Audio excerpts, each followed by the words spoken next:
Well, welcome to the 13 News Now Sports Overtime Podcast.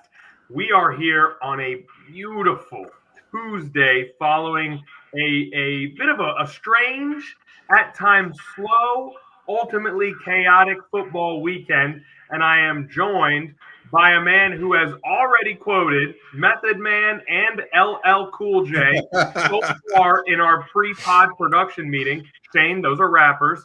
Brian Smith. Okay. Oh, yo, don't let me break out some Stetsasonic too. We'll save the Stetsasonic for maybe the next pod. I'm also joined by a man who went back and forth at least 3 times over whether he wanted to rock the hat or not during the pod. Shane, it looks like you've gone pro hat here. Shane Fordham in the building.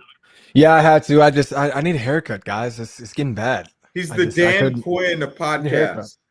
He is Every time he we're wears on the the hat pod, I get a backwards. haircut because I get my cuts. I get my cuts on Thursdays before I come into work for game of the week coverage. And then by the time we roll around to Tuesday, it's growing out again. Thursday, Yeah, I have that same problem. Friday, Saturday, Sunday, Monday. Dang, 4 days is enough for it Yeah, to become I have that unruly. same problem. Yeah. Give us one sneak peek, Shane. Let us see. No, the I'm not hair. doing Well, that. well, You're not trapping me on the pod. We're not doing Wow. that. You're not trapping me on the pod. And my name is Connor Real. I promise y'all we will get you a look at that hair at some point over the course of the NFL season. But for now, it's an especially good day to be coming to you on a Monday because the Washington Commanders played last night. The game fresh in our minds. Whether or not that's a good thing for Commanders fans, maybe not so much, because a brutal loss for the Washington Commanders. They appear to be driving to seal the game. A 1-point lead for the Commanders.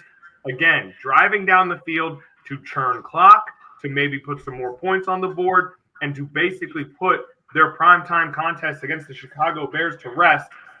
And then Jaden Daniels attempts to execute a handoff to Bill Krosky-Merritt. That ball ends up on the ground on a rainy night in Washington, D.C., and the Bears recover. They head down the other way and kick the game-winning field goal with no time left. Guys, I want to start here.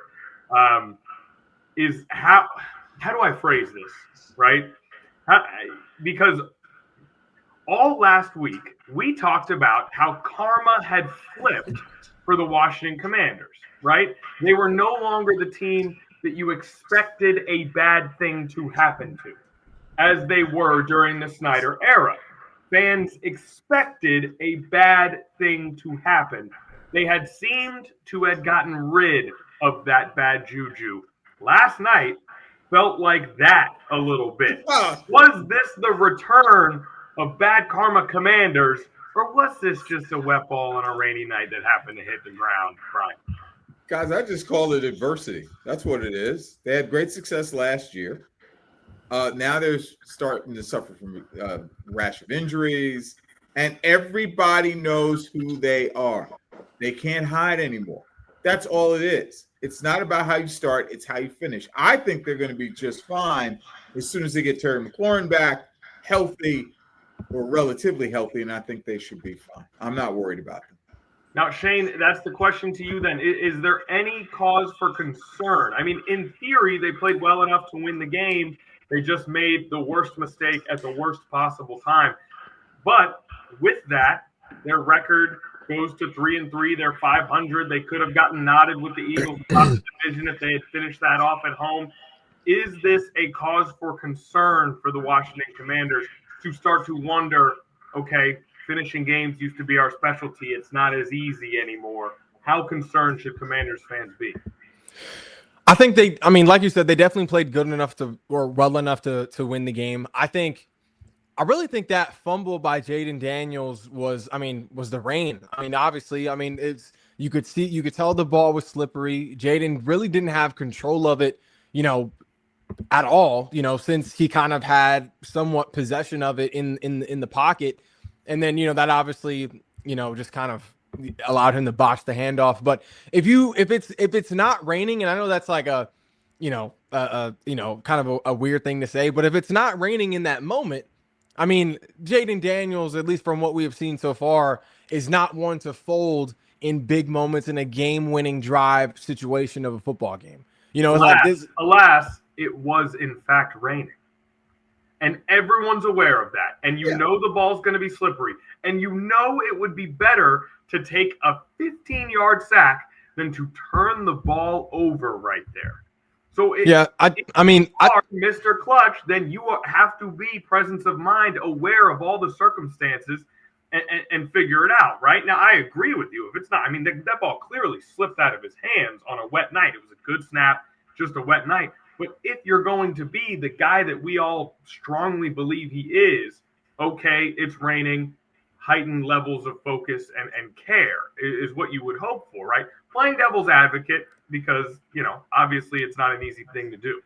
Yeah, for sure. I mean, he doesn't get a pass for fumbling. I mean, that was a crucial mistake. No. That's what lost the game for the Commanders.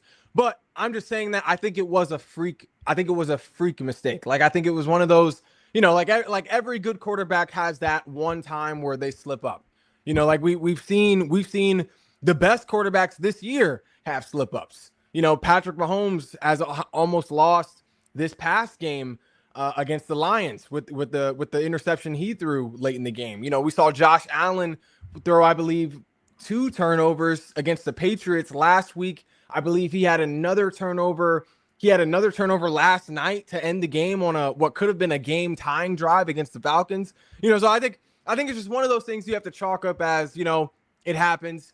It's not something we're going to see often. Like, I wouldn't say I'm concerned about Jaden Daniels after this game, but I definitely am concerned about this run-stop defense. I don't know if you guys want to jump in here before we kind of move to this topic, but the run-stop defense after last night was a huge concern to me. You said go ahead? Go ahead.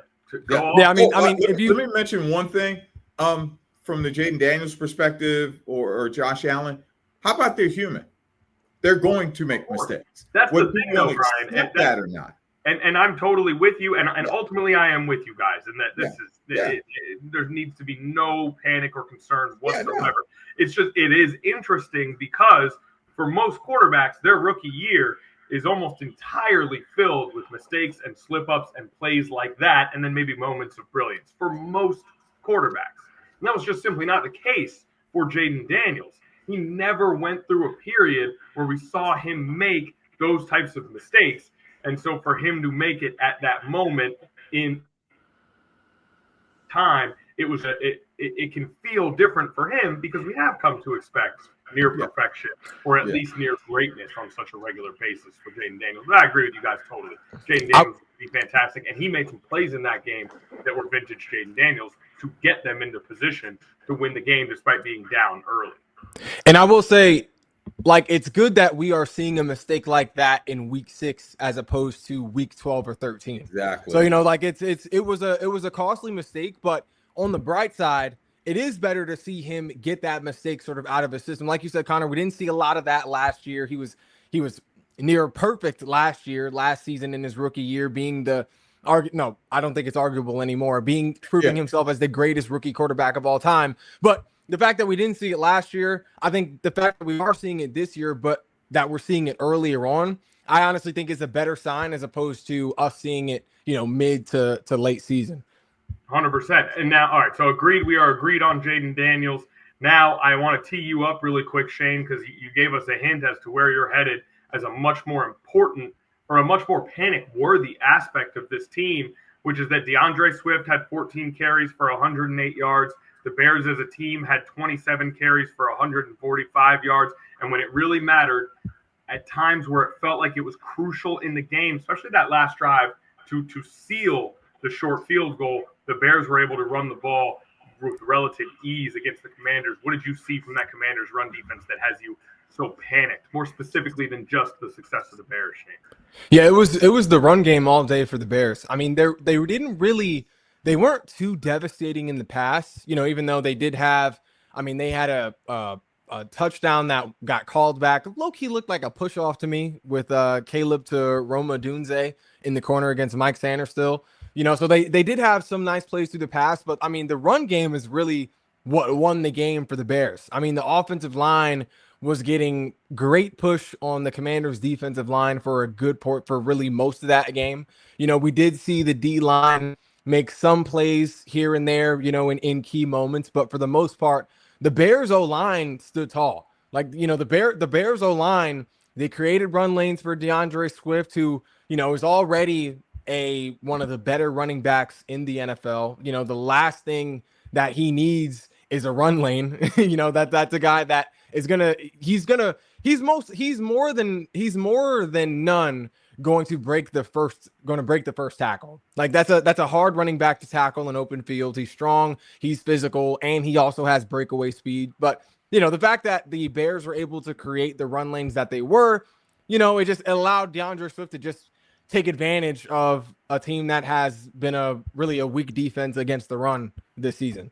I also feel like too, how about kudos to first-year head coach Ben Johnson, who literally took this team, reconfigured it, and in normal circumstances, if this were a year ago, they'd probably crumble. They didn't. They didn't blink. They didn't bat an eye, and they came back and won this game. Big difference between. Go ahead, Connor.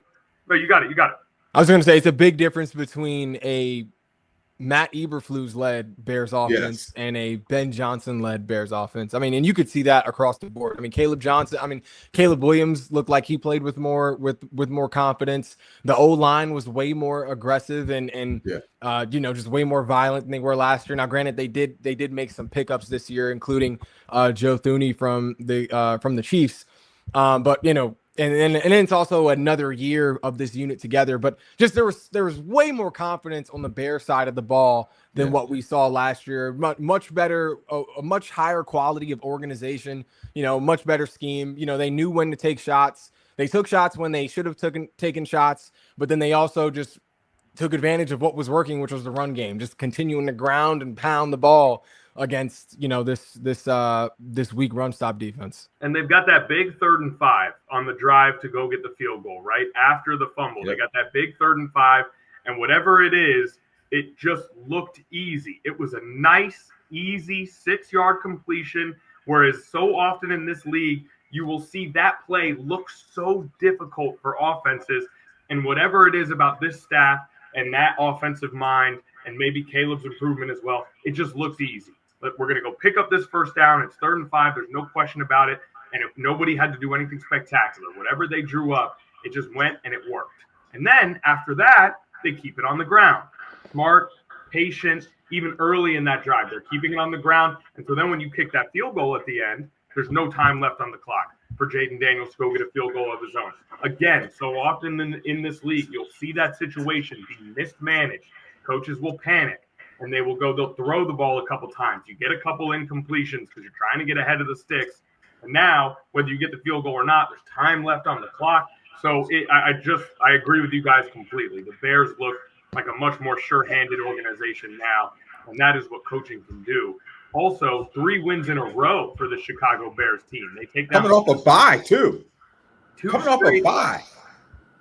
off a bye, and it was 2 straight. They won 25-24 and then 25-24 again. They win 2 games by the exact same score against the Raiders and then the Commanders, and now they're 3-2 after that 0-2 start.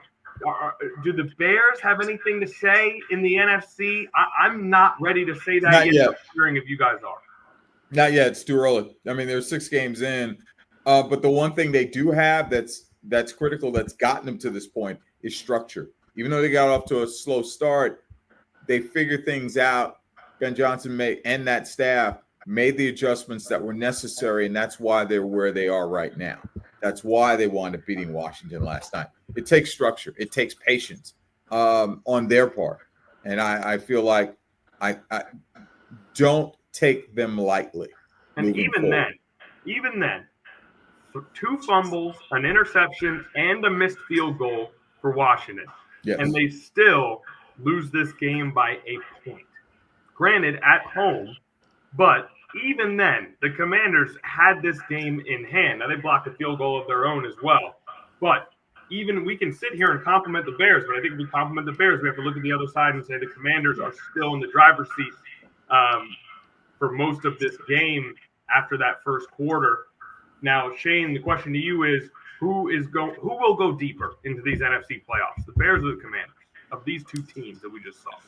Oh, the Commanders for sure. I mean, I don't think if Jaden Daniels doesn't fumble that snap, I think Jaden Daniels easily goes down and scores and wins this game, or at least ties, or at least wait. Yeah, no. I think the Commanders win this game. They were up two at the time. So they win the game, and Bears missed the 2 point. Yeah, I think Jaden Daniels. There's a difference, but I would feel way more comfortable relying on a late season, postseason Jaden Daniels than I would a similar form in Caleb Williams, just because we haven't seen it yet. But aren't you more comfortable in a late season Ben Johnson than you are in a late season Robert Quinn and Cliff Kingsbury? And aren't you more comfortable in a late season Bears defense than a late season Commanders defense? Honestly, so addressing the coach first, I think there are very few offensive play callers that are at the level of Ben Johnson in the NFL, but this is also a new system. Cliff Kingsbury is a seasoned offensive play caller, and this system is familiar. This is the same system they had last year, most of the same key guys in the same spots that they had last year. But isn't that more impactful now? By the time the playoffs come around, isn't that less impactful because you've now had 18 weeks in that system? If anything, you would expect the Commanders to go get them now, since they are more lived in their structure than the Bears are in theirs. We also got to factor in injuries too. Jaden Daniels missed 2 games because of a knee injury. Caleb Williams has been playing. I think we have to factor that in because he wasn't right when he got hurt in the Green Bay game. And I think now he's just starting to come along. He's trusting what he's doing, and it's his second year. The league has officially caught up with him. So things that were easy a year ago are no longer the case. Whereas the Bears still have a little bit more of an element of surprise. Yeah. Last year, Caleb Williams, he had to keep this one. Go ahead, Shane, and then I got another one for you, Shane. That I think is going to be harder because I know you and I know who you like. Well, I was just going to say I still feel a little more comfortable in Cliff Kingsbury because they're building off of the foundation they already laid last year. Once they get Terry McLaurin back, you're now bringing Terry McLaurin back to an offense where Debo is already warmed up. We've gotten to see Luke McCaffrey have some room to sort of stretch his legs, stretch his arms a little bit, get comfortable. We're seeing Jalen Lane utilized more in this offense as well. We're even seeing Chris Moore become sort of a situational weapon for Jaden Daniels. So I think when you add Terry McLaurin in this offense that has sort of been moving and shown capable of putting points on the board, I think that's just going to give them a fresh boost for that point in the season where you have a fresh Terry McLaurin with sort of these younger guys that have had time to actually get a little bit of seasoning themselves, but in terms of defense, I am not gonna lie, I am a little more comfortable trusting the Bears defense right now than the Commanders defense. I mean, going into this game, the Bears were the worst run stop defense in the NFL, but in this game, the worst run stop defense looked like the Commanders. Or vice versa. The Commanders look like the worst run stop defense as opposed to the Bears, but the Bears are also without Jalen Johnson, which kind of changes the dynamic of a defense. He should be back though.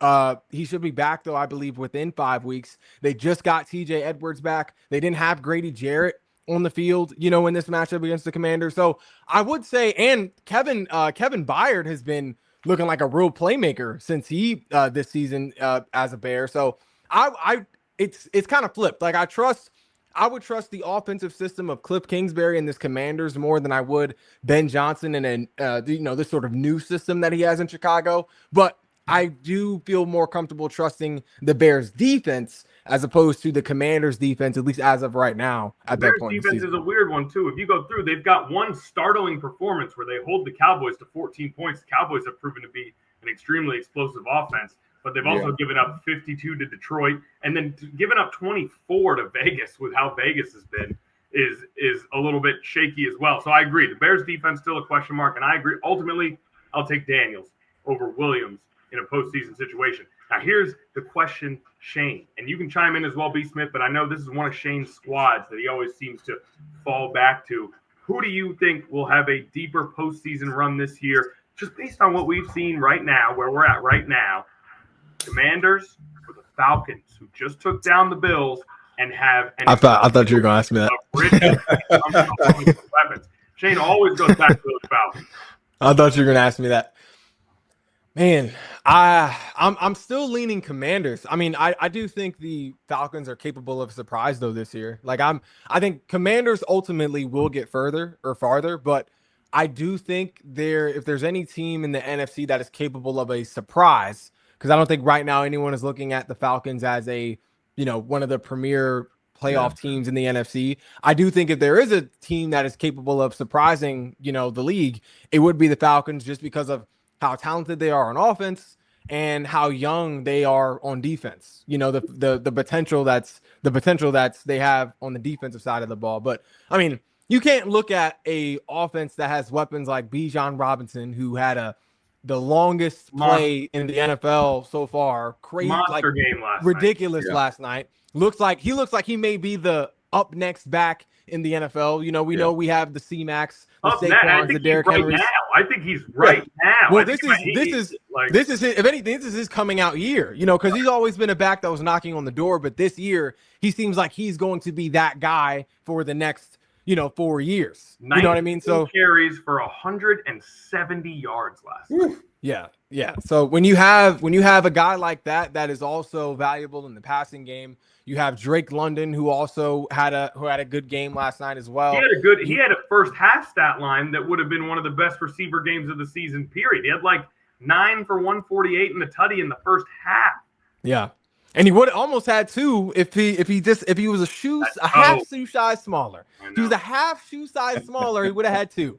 But then you also have an underrated receiver like Darnell Mooney. And then you got Kyle Pitts. I mean, we've been talking about the potential of Kyle Pitts, what he could be in the NFL for years if he just got the ball. And we're seeing him get the ball more this season, like kind of how we talked about going into this season. It seems purposeful that Kyle Pitts is being more schemed into the offense. I don't want to. Let's pump the brakes. I knew it would come to this. I also want Kyle Pitts to be successful, okay? His athleticism is incredible. I want him to be successful.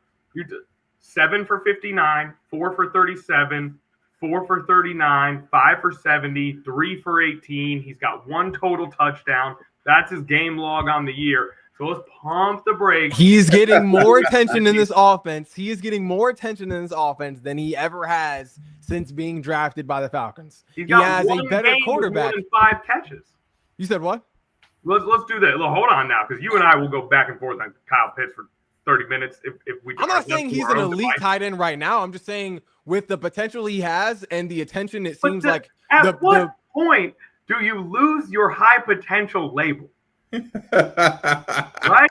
I mean, if he had I feel like if he's had a talented quarterback since being in Atlanta and wasn't working with, guys like Taylor Heineke or Marcus Mariota, like no shade to those guys. Obviously, we love those guys here on this spot on Sports Overtime. Careful next time you're around the ODU campus.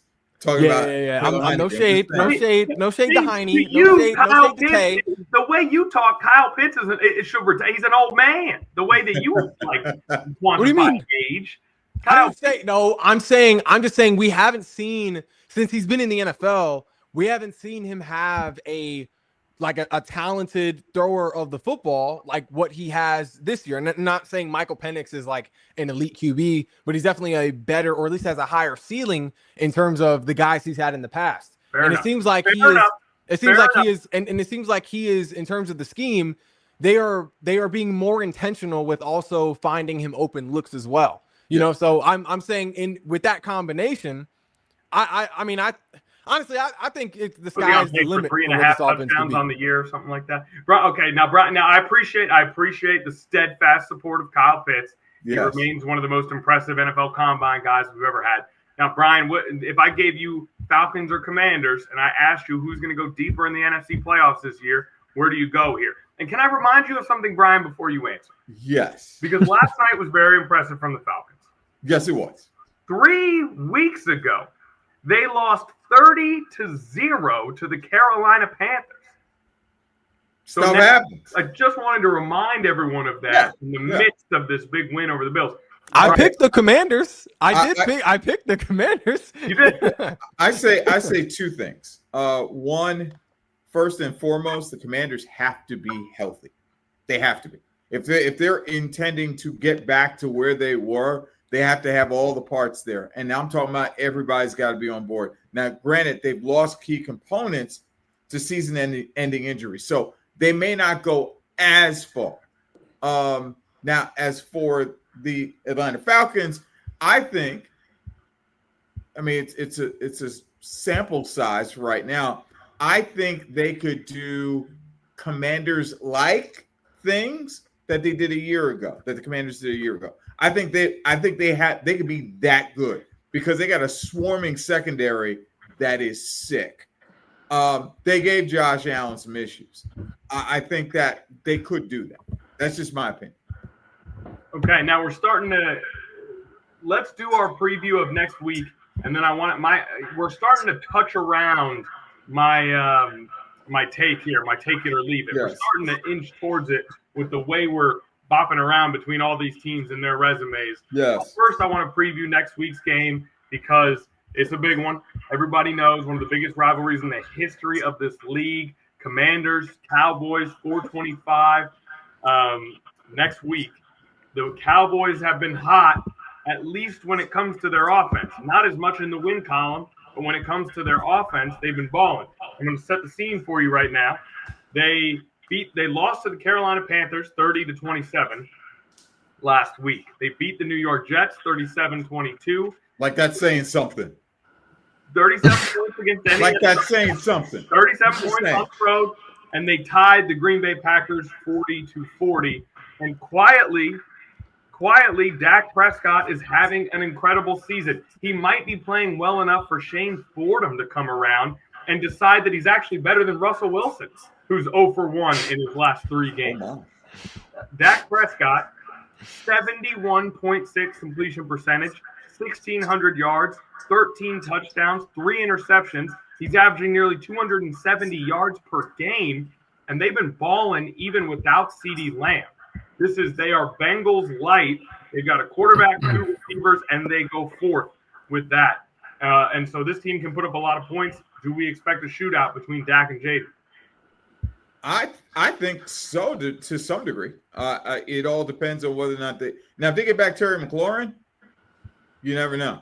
I think it would be one of those epic matchups because, and I despise using this term at times. You can throw the records out the window because Dallas, for whatever reason, always gives Washington issues when they're not supposed to. Divisional matchups, baby. It's a divisional matchup. Washington knows they need to win. And honestly, from a confidence standpoint, they need to win convincingly against the Dallas Cowboys to at least keep pace with the Eagles and then send them a message and go, hey, we ain't going nowhere. I agree with some of what you're saying. I agree with a lot of what you're saying. I'm going to tap out on the need to win convincingly. I think a W here by any means necessary. Oh, no. Yeah, you're right. But I think from a confidence standpoint, because if they can take care of business with Dallas, I'm not saying that they will or won't when it comes time to facing the Eagles down the road, but they got to get healthy first. Because now, until that happens, you might get a little bit of the same. Shane, I hate to do this, but facing the Eagles isn't that daunting of a task right now. It's early. All right, now, Shane, Commanders, Cowboys, do you expect a shootout? Because that's what I expect. And who do you expect to come out on top? Yeah, I definitely expect a shootout, especially with Terry and CeeDee possibly coming back this week in the same week, which would be insane, coming back to face off against each other.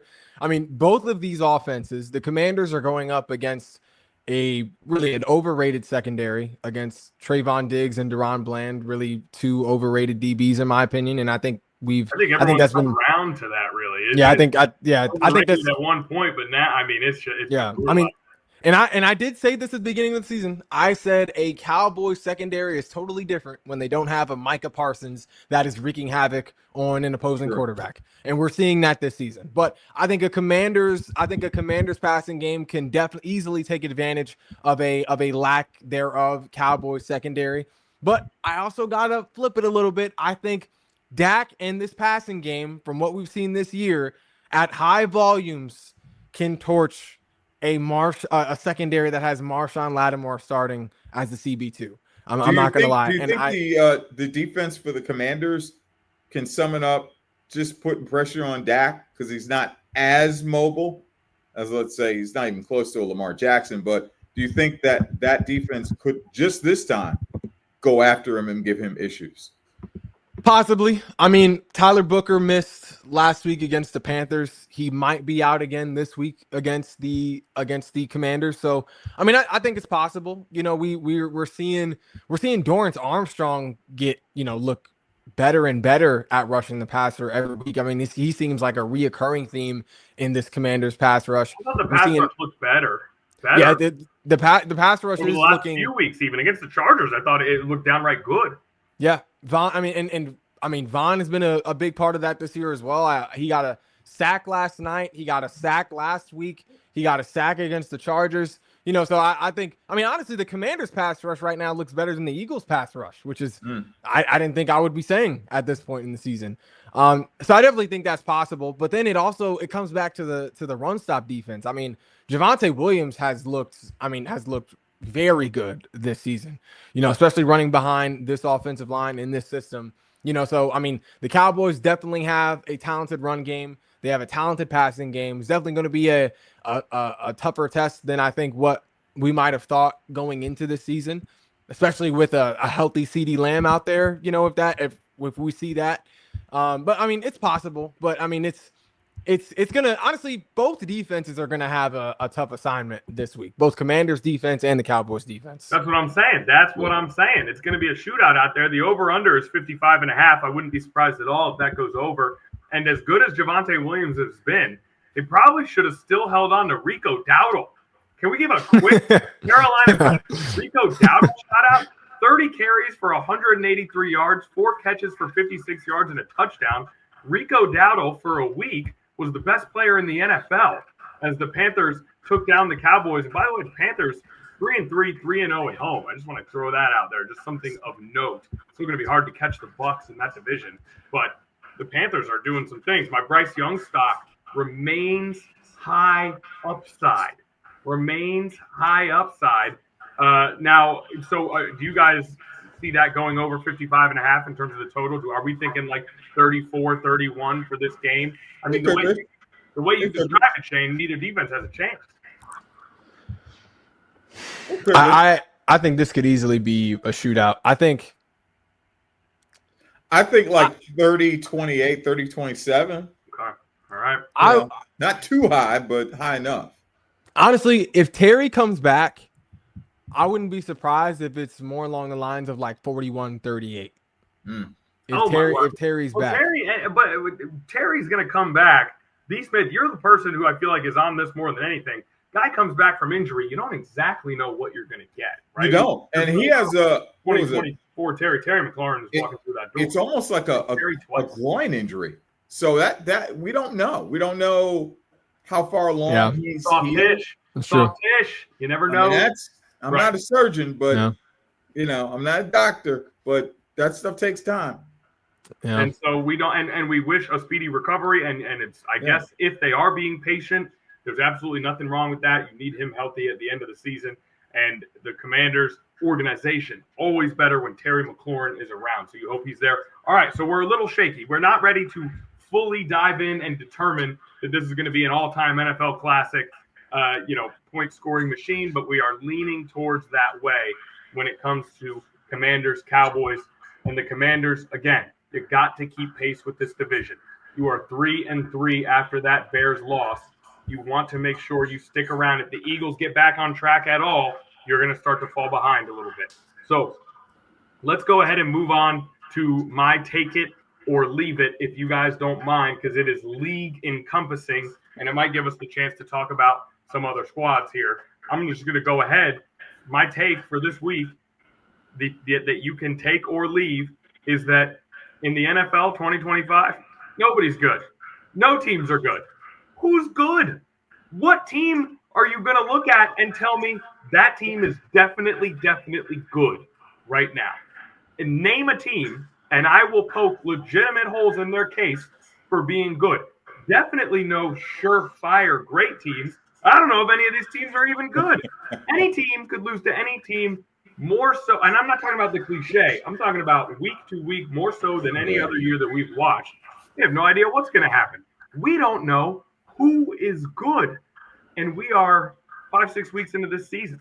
But see, that might have happened like 5 years ago. We just don't remember it. Sure, but I can only go off of my memory of the vibes.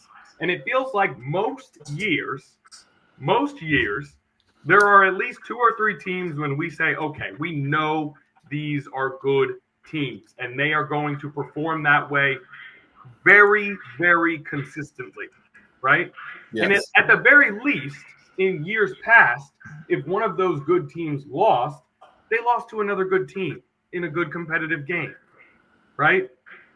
Now, any team could. We have no idea. These records look insane.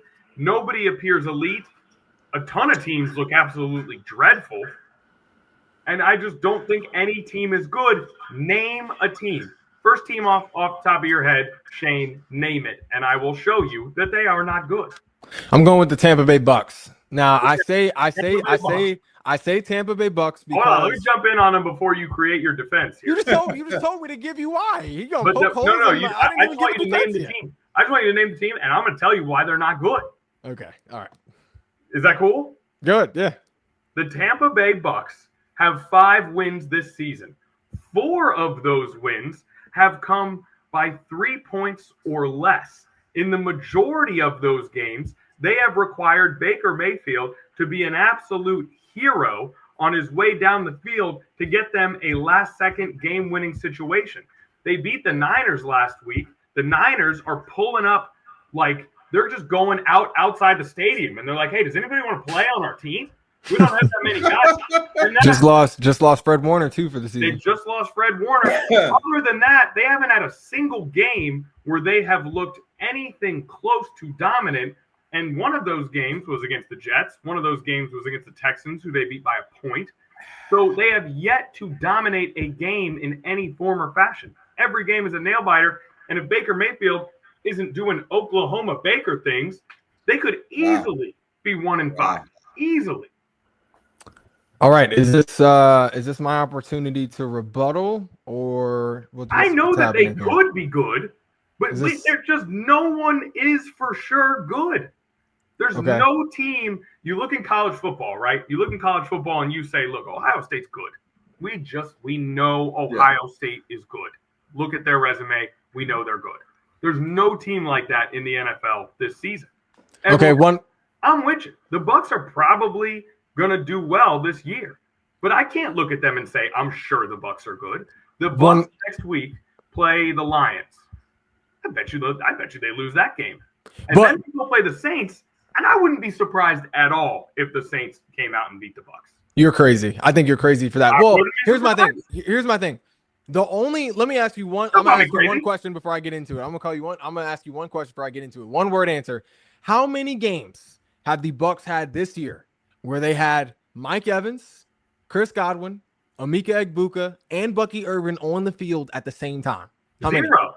Exactly. So the fact that they are still winning, it sounds like all their skill guys are hurt all the time. But the fact in your favor. Because these guys are going to come back eventually. The fact that they are still winning games. The fact that they are still winning games. The fact that these guys have one of the best records in the NFL right now, while not having Mike Evans and Chris Godwin on the field at the same time at all, while missing now Bucky Irvin for 2 games, while just now losing Emeka Egbuka, so who knows what they could look like next week or the week after that. The fact that they have still been able to find a way to win games, Baker Mayfield is playing the way he is without the guys that he's been missing. I think when these guys get back into the fold, the Bucs could easily be an elite team, especially in the NFC. But now you talked about the Lions. You talked about seeing the Lions. And they can't keep a guy healthy is equally as concerning as it is encouraging. But it's early. They haven't lost anyone. They haven't lost anyone to serious injuries yet. Chris Godwin isn't out for the season. Mike Evans isn't out for the season. Bucky Irving isn't out for the season. Emeka Egbuka, I'm with you. He may be back in 2 weeks. So the fact that if they lose, but you're going to sit here and tell me, are you telling me that the Bucs are for sure good. A healthy Bucks team, 100%. But 100. that's A not what healthy we're Bucks talking team, about. 100%. We're talking about a team that's going to go into next week. Okay, so you're telling me But you can't look at the Bucks. You can't just look at the Bucks going into next week with none of their playmakers, and then say because they lose to the Lions, one of the arguably the most stacked roster in the NFL, that means the Bucks are a good team. You can't look at that. You say okay, so you say the Lions are Wow. good. Let's talk about the Detroit. No, that's not what I said. I said roster wise, they are stacked from top to bottom. So They came to blows with the Chiefs. You said what? So all I want to prove to you is that these teams are so flimsy, and I think even the Bucks, with a bunch of their weapons, were barely scraping out games over the New York Jets. I heard the New York Jets have to play an ACC schedule next year. Did you guys hear that rumor? The Jets are getting promoted. Don't get me started. They're going to pull Miami up. Yeah. The Jets have to play in the ACC next year. On the take it or leave it scale, Connor, I'm going to leave it because I'm definitely leaving it. We're dealing. Take it easy, Shane. We're dealing with too many injuries right now, even to the best teams. Football, injuries all year. Yeah, but you can make a case right now for the Kansas City Chiefs. You could. Okay, let's talk Chiefs. Very easily. But the thing is, wait. You've made B. Smith is on to something because look, they're getting guys back right now. They're getting guys back. The Chiefs, allow me to talk Chiefs because Brian Smith, the Kansas City Chiefs are 3-3. Yes, that is what the Kansas City Chiefs are. Okay, they lost to the Jacksonville Jaguars very recently. We have no idea if the Jacksonville Jaguars are good. Yes, and they currently sit at a 500 record. Just a week ago, Chris Jones was walking around during the biggest play of the game. He had to go on an apology tour, and they lost to the Jags in prime time to fall below 500. Did they play well against the Lions? Yeah. Are the Lions good? Who knows? We don't know. Nobody's good. Let me ask you both. Are we all in agreement, possibly, that we're seeing a rash of injuries to key players on key teams? Every year there are no. This year in particular, like who knew that? Who knew that Washington was going to lose people for the year the way they have? And that happens every season. I'm just saying. I think I'm going to leave it only because injuries are going to happen, and it's early in the season. We're just 6 games in. I'm telling you. All right, so the two teams that you guys have named me, the Chiefs are 500, and the Bucks have yet to play a really good game. And they're still winning games. They're still, but that's you can't ignore. But you can't just push aside the fact that they have not had their key guys on the field and they're still winning games. Like, I shoved that notion out in front of a bus. I'm not saying they're still going to continue winning games while they still wait for these guys to heal up and get back. But my take, Shane, my take to you is that most years in the NFL, we have at least 1 or 2 teams that we're like, okay, that team's good. That's just a good team. You don't have it right. And they can lose a guy. So we have an Ohio State, right, or a Miami Hurricanes. Yeah. The Bucks are definitely not that. The Bucks could easily lose 3 games in a row, and they lose all those games by 2 or 3 points, and now all of a sudden we're back to square one with the Bucks. A separate, but that's only because of injuries. That we're in agreement that we've reached parity. Anybody put parity? But this is like that's it. Parity. Name another. You guys have any other? So we got Bucks and Chiefs. The Chiefs 500. The Bucks. We're going to get the Goon Squad back pretty soon. I think the Chiefs are on a redemption tour. They're about to come. They're about to take names. A pretty sad redemption tour. They're on a redemption tour. Not right now. Classic band that was on a reunion tour. Their drummer would have already fell out. Their lead singer's pipes would be a little raspy. Their redemption tour is going 3-3. That's not a redemption tour, not yet. And listen, it's a take. I don't know if I'm taking it or leaving it either. But it is this week's take. Give me another one. Do you guys have another team that you think is for sure good? Anyone? It's not the Jets. I know that much. Yeah. I don't even know if the Jets are going to win a game. Yeah. The Jets have a really easy win, but the Jets will get one. I think the Jets get one. I'll have you know, though, I have experienced a 1-15 season with the Jets. And it was the year before Bill Parcells came. Oh, That's how bad it got. You're making us sad. Look at Shane. Look how sad Shane looks right now. But I think I'm looking. He's trying to find. Shane is trying to find a good team. Look how long it's taking him. He can't. I'm thinking. I'm thinking right now. See, I'm thinking right now. I say Atlanta and Kansas City could be the two teams you need to look out for. That's what you're going with. You're going with Atlanta for this. I don't know if I would go with Atlanta. I don't think they'll make a deeper run. 2 weeks ago, I said Washington light. 0. 30-0 to the Panthers. Do not tell me that team is for sure good. Do not tell me that. What I'm saying is, I think they can make a deep enough run. But I don't think they're going to the. But that's not my take, man. No, I'm with you. I actually, it'll be interesting to see with the Falcons. But the take is, none of these teams are for sure good. Honestly, but that doesn't. That I don't think it's because they stink. No, they've had to deal with. We've had to see a lot of early season injuries that they don't have all of their personnel on the field. Go ahead. That's every year, Ryan. It's not like starting out like this. I haven't seen exactly like this every single. Okay, I'm just saying. Every year. That's go ahead. Chiefs Falcons, maybe. Yeah. The Falcons. The Falcons lost. Okay, the Falcons have the worst loss on the season. 30-0 to the Panthers is the worst loss on the season, I think. Okay. You can't put them in this category. As a team to look out for. But I'm not talking about what you think will happen. I'm talking about what we know right now, and I think they have the tools. I think they do. Yeah, but those tools have not come together in a meaningful enough way to say we know for sure right now that that's a really good team. Beating the Bills was a confidence builder. Who are the Bills? Do we want to go? Do you want to offer up the Bills? Because we can talk Bills if you want, and it gets ugly quick. Nah, I don't think the Bills are a good team at all. Actually, that's what I'm saying. See, well, just like you guys, you guys. Wait, hold on. You guys throw the Eagles out with the bathwater, and they're coming off a Super Bowl title. I'm just like, listen, you guys kill me. We're not throwing them out. We're just saying nobody can sit here with a straight face and say the Eagles are for sure good because they just got blown out by the Giants.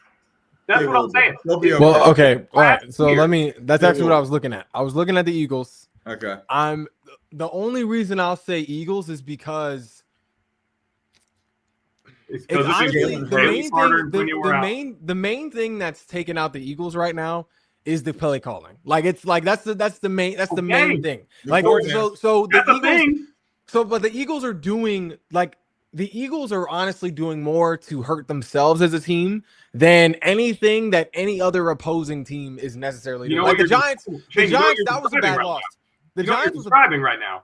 You're describing a team that's not good. That's what you just described. They have bad play calling and they do a ton of things to hurt themselves. Trying to figure it out. Not being good. But it's not a ton of things. It's not a ton of things. It's two factors.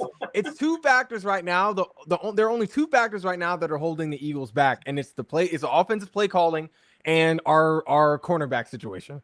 Those are the main things. I would still say the Eagles with that are still a good team. Right now they're not great, but they are a good team. You lose by 23 points. It was what? 30 what was it? 41-17? 34-17. 30 if you lose 34-17 to the New York Giants in Jackson Dart's third ever start and you score 0 points in the second half, you are not a good team right now. It was a rare. I will say that it was a rare performance. It was a rare performance where Jalen Hurts had an off pretty bad in the second half. Jalen Carter was hurt. Quinion Mitchell was hurt. All on the same night. Like and Landon Dickerson was hurt. Like it was a lot of rare happenings at the exact same time. That's not a regular occurrence. But that's a fluke though. The fact that they caught the Eagles with all of those rare happenings at the same time. That's Tyler wants to throw the Eagles out onto the Jersey Turnpike. If they play a hard game against the Giants and some fluky stuff happens and they end up losing when they've got a lot of injuries, that's one thing.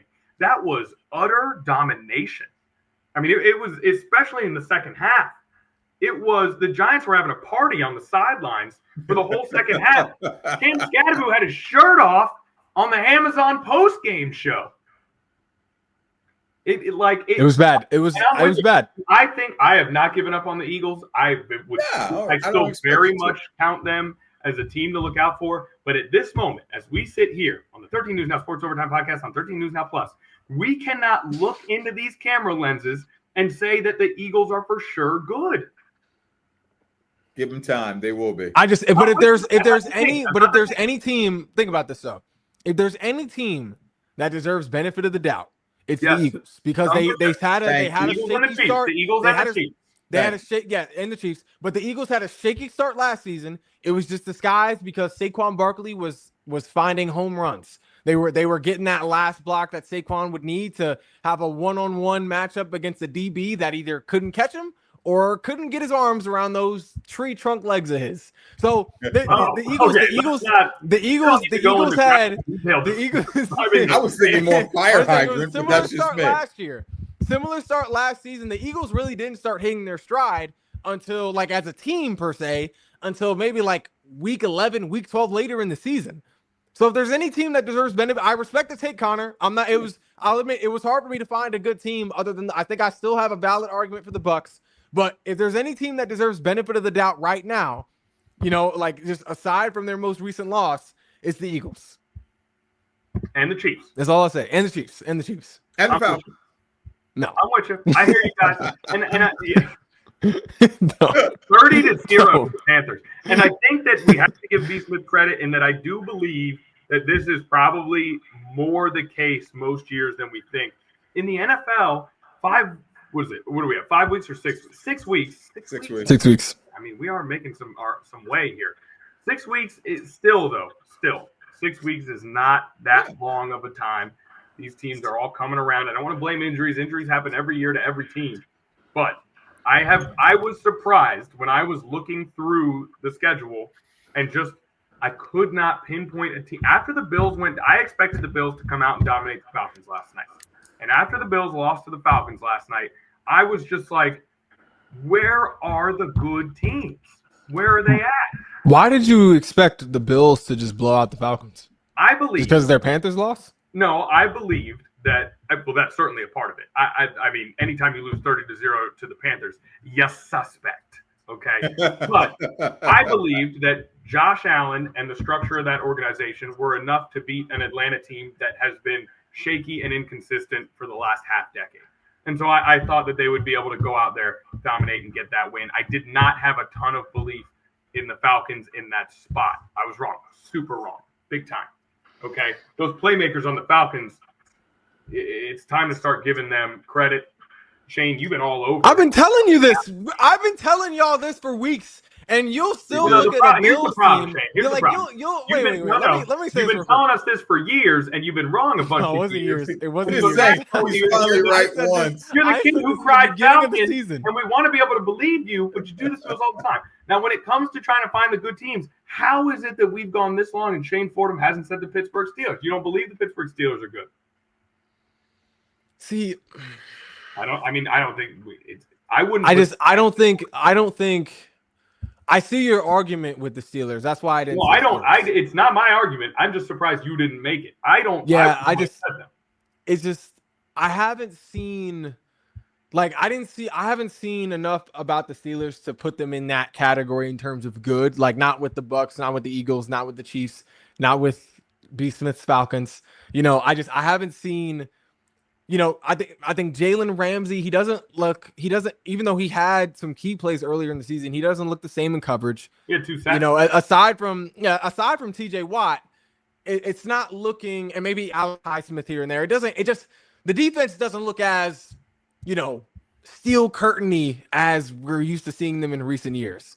And then the offense, I think we're seeing promise with this chemistry between Aaron Rodgers and DK Metcalf. And then, we see a potential of what a receiver duo of DK and Calvin Austin could be with Aaron Rodgers in the pocket. We're seeing flashes. We're seeing flashes. I'm jumping on the Calvin Austin train a little early. I know. You want to do that? What do we have to read the game log again? I already told you. Oh wow! He got muted. Yeah. That's the football gods muted Shane. That doesn't happen very often. You have to say some really crazy stuff for the football gods to mute. And they booted him. They booted him out of the pod. Shane has been booted from the pod for his preposterous and ridiculous nonsense that he's been spitting. Just kidding. Shane's been on it with the Falcons this year. We got to give credit where credit is due. Yes.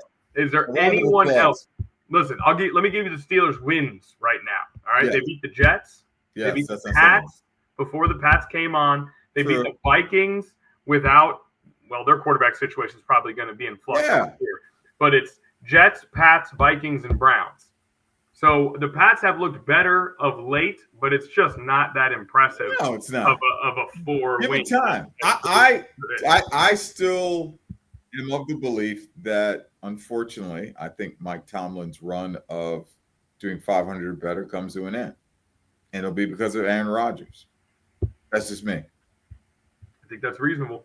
I mean, I feel horrible saying this, but yeah, no, sorry. What I saw in New York for the 2 years, I think they're still going to be 500 though. They're already 4-1.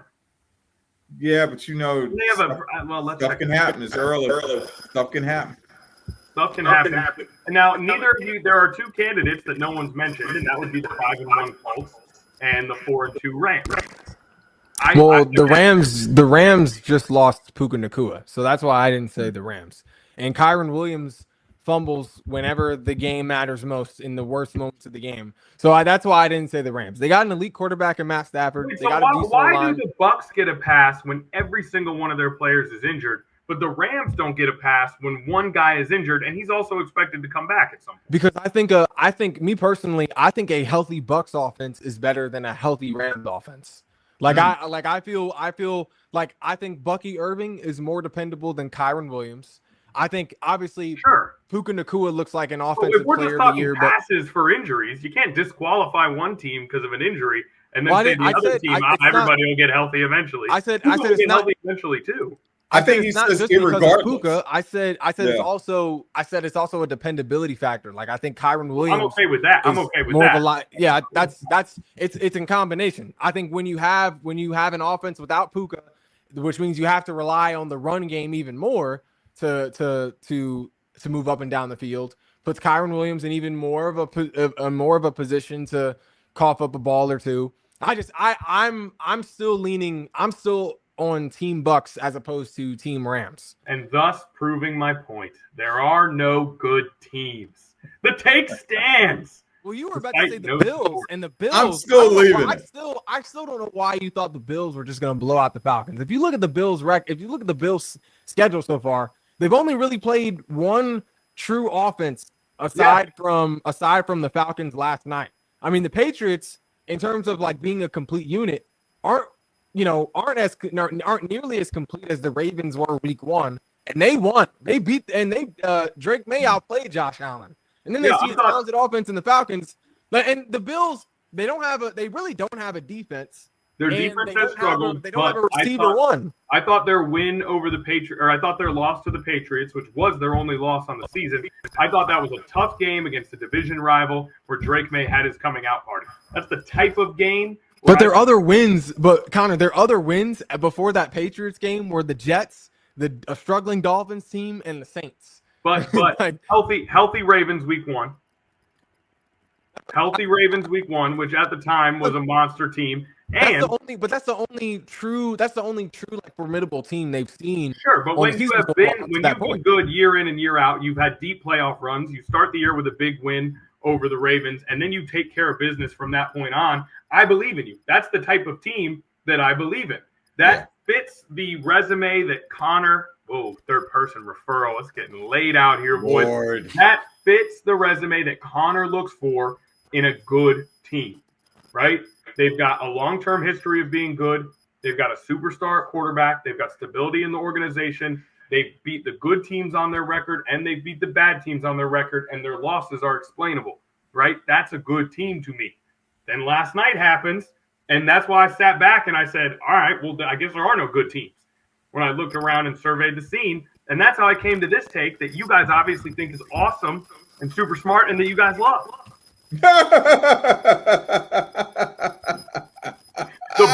the Bucks is a good pull.